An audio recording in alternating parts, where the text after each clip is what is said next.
وما أرسلناك إلا رحمة للعالمين. Kita masuk ke judul yang baru atau tema yang baru, yaitu waktu penyembelihan kurban. Kurban termasuk ibadah yang telah ditentukan waktunya, maka hendaknya bagi setiap yang akan berkorban memperhatikan waktu penyembelihan yang telah ditentukan oleh syariat. Ketahuilah, para ulama telah sepakat bahwasanya tidak boleh menyembelih hewan kurban sebelum terbit fajar hari raya Idul Adha. Jadi tidak boleh pagi-pagi ya. Yaitu tanggal 10 Dzulhijjah. Ini agak berbeda dengan zakat fitrah. Dan zakat fitrah itu justru waktu terakhirnya adalah sebelum sholat. Setelah sholat nggak sah. Nah kalau kurban, ketika sembelih sebelum sholat itu nggak sah. Sahnya adalah setelah sholat. Adapun waktu mulai bolehnya kurban adalah jika telah selesai pelaksanaan sholat Idul Adha, bagi yang melaksanakannya menurut kesepakatan ulama atau seukuran selesai sholat Idul Adha, bagi yang tidak melaksanakannya seperti para musafir. Jadi kemudian di kampung kita ada sholat Id gitu. Dan sholat Id beda-beda. Maksudnya beda-beda itu yang sini selesai sana belum. Maka di mana kita ikut gitu. Oh di tempat yang belum selesai, maka ya kita ikut baru wilayah korban.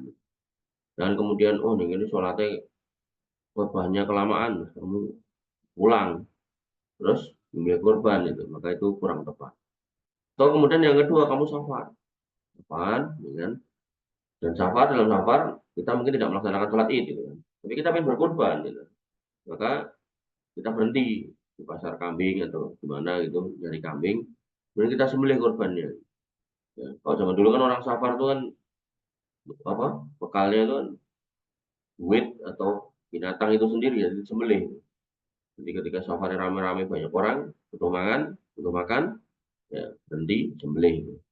Ya, maka itu dikira-kira kalau yang safar tadi ini udah sholat Idul Adha. Jadi kalau kira-kira jam 8 apa jam setengah 8 saya rasa sudah selesai sholat Id kan, maka ya sembelih itu hewannya boleh.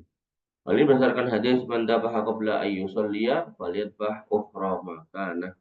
Siapa yang menyembelih sebelum sholat, maka silakan sembelih lagi yang lain untuk menggantikan. Nah, itu enggak sah.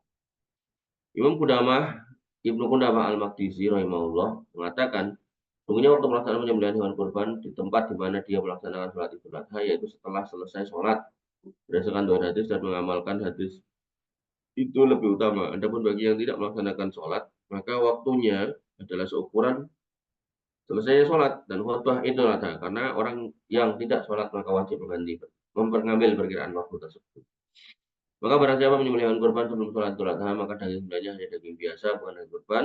Diriwayatkan bahwa sahabat mulia Abu Burdah menyembelih kambingnya sebelum sholat Idul Adha. Mengetahui hal itu maka Rasulullah bersabda, syatuka syatullah. Kambingmu yang kau sembelih adalah daging biasa. Sedangkan batas akhirnya pada penyembelihan kurban adalah tenggelamnya matahari pada akhir hari tasyrik. Jadi kalau berdasarkan kitab ini, maka ini adalah sampai maghribnya gitu. Tapi nanti kitab yang lain yang mana kita baca sampai asarnya tanggal 13 bulan Dzulhijjah dari tasyrik yang terakhir. Allah Subhanahu wa taala berfirman, liyashhadu manafi'alahum wa yadhkuru smallah fi ayyamin ma'lumat ala ma razaqahum min bahimatil an'am. Supaya mereka menyaksikan berbagai manfaat bagi mereka dan supaya mereka menyebut nama Allah pada hari yang telah ditentukan atas apa yang Allah telah berikan kepada mereka berupa binatang ternak. Ibnu Abbas mengatakan hari-hari yang telah ditentukan adalah hari raya kurban dan 3 hari setelahnya. Rasulullah SAW bersabda, kullu ayyamit tasyrik, setiap hari tasyrik itu adalah waktu penyembelihan. Dengan demikian, waktu penyembelihan hewan kurban dapat dilaksanakan selama 4 hari, yaitu 10, 11, 12, 13, 14. 14 enggak, 13. Imam Ibnu Qayyim rahimahullah mengatakan, sesungguhnya 3 hari ini menjadi istimewa karena inilah hari-hari Mina, hari-hari melempar jumroh, hari-hari tasyrik. Haram berpuasa pada hari-hari ini. Hari-hari ini ibaratnya bersaudara dalam beberapa hukum. Maka bagaimana mungkin berbeda dalam hal pembolehan penyembelihan tanpa adanya dalil dan ijma? Artinya gini loh. Ini kita pada hari ini bareng-bareng yang di Mekah ini melempar jumroh dan seterusnya gitu kan. Kemudian ada juga yang kemudian melaksanakan kurban dan seterusnya itu.